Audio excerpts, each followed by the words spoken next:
February 2026. The Middle East is in a state of chaos. The United States has made a significant move by deploying 2 supercarriers to the region, with one positioned prominently in the Arabian Sea. The USS Abraham Lincoln CVN-72 is stationed at a critical choke point in the Persian Gulf.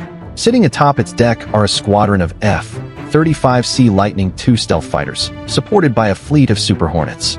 This aircraft carrier is more than just a ship. It is a self-contained fortress, floating sovereign American territory capable of dominating any airspace on Earth. But this isn't the only move in play. In the Eastern Mediterranean, the USS Gerald R. Ford's CVN-78, the pride of the U.S. Navy, is stationed.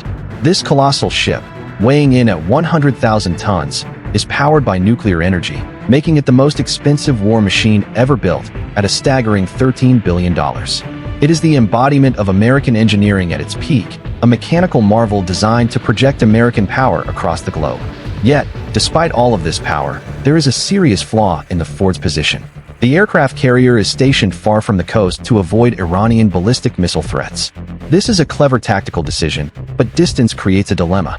The Ford, with all its might, is forced to confront Iran's infamous anti-access strategy, a network of anti-air and missile defense systems designed to deny access to enemy forces.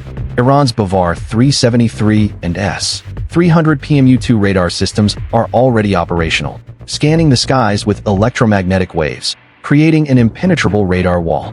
The Ford is armed to the teeth, but its radar systems operate on line of sight, meaning they can't bend around the curvature of the Earth or pass through the solid rock of the Zagros Mountains. The real challenge is how to penetrate this dense radar network when the very nature of the ship's radar is blind to what's behind a mountain range. How do you punch through this radar shield without putting your entire fleet at risk? The solution lies in utilizing high-altitude sensors, an eye in the sky that can survive deep within the enemy's defensive zone. However, the Ford lacks the necessary stealth technology to make this work on its own. The carrier cannot penetrate the radar wall by itself. The Navy needs additional support to crack the airspace wide open. In times of war, it's not the politicians in Geneva who win the battle. It's the military's ability to harness power through heat, thrust, and industrial might that ultimately determines the victor. Diplomacy and political negotiations don't hold sway in the brutal theater of war. The Navy understands this. They don't wait for permission. They act based on the geometry of the battlefield, the physics that govern combat. The challenge here is clear. The $13 billion Ford can't break through Iran's radar defenses on its own. But it's not just about a carrier's strength. It's about overcoming the physical constraints of geography and technology. And in this case, the Navy will use every tool at its disposal to solve this problem. Instead of calling for backup, the Navy assimilates power, pulling in the most advanced stealth aircraft available, the F-22 Raptor. The F-22 is not just a fighter jet, it's a technological marvel, capable of integrating seamlessly into the Navy's combat system. It serves as the perfect tool to break the radar wall and punch through the enemy's defenses. This is a shift in military strategy, an innovative approach that unites the Navy and Air Force in a way never seen before. The F-22 will become the key to solving the puzzle, a long-range, stealthy reconnaissance tool that can operate deep in the enemy's radar zone, gathering data and targeting the defenses with deadly precision. But before this mission can even begin, the F-22s must be transported across the Atlantic Ocean from the United States to the Middle East. This isn't a simple deployment. The F-22 was designed for air dominance, not long-range travel. To move these fighter jets across the world, the Air Force must attach external drop tanks to the planes, compromising their stealthy design. These external tanks increase drag and make the jets more visible to radar. The F-22s are no longer the sleek, stealthy machines they were designed to be. They are now slow, heavy, and highly dependent on external support. The mission to move these jets across the Atlantic becomes a logistical nightmare.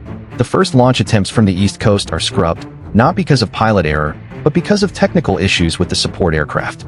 The KC-46 Pegasus tankers, which are responsible for refueling the Raptors during the journey, suffer electrical anomalies. The Air Force cannot afford to take any chances with their multi-million-dollar assets. They abort the mission, reset, and recalculate their approach, demonstrating the discipline that the military is known for. By mid-February, the logistics are finally in place. A tanker bridge is formed in the sky, a massive network of refueling planes ensuring that the F-22s have enough fuel to complete their journey. 12 Raptors are ready to deploy, stationed at RAF Lake and Heath in the United Kingdom, and they prepare for the long flight ahead. But even with everything in place, this mission will still face setbacks. On February 24th, the order is given to launch the F-22s. They cut through the atmosphere, heading straight for the eastern Mediterranean and ultimately Israeli airspace. But as the planes take off, one of the Raptors, call sign Trend 66, experiences a fuel leak right after takeoff. The pilot does not panic. He follows the emergency checklist, breaks formation, and safely returns the jet to the UK. While this is a setback, it does not stop the mission. 11 F-22s are still on track to complete the mission, but it's clear that the job isn't done yet. 11 Raptors are not enough to crack open the entire anti-access network. The Ford needs more firepower.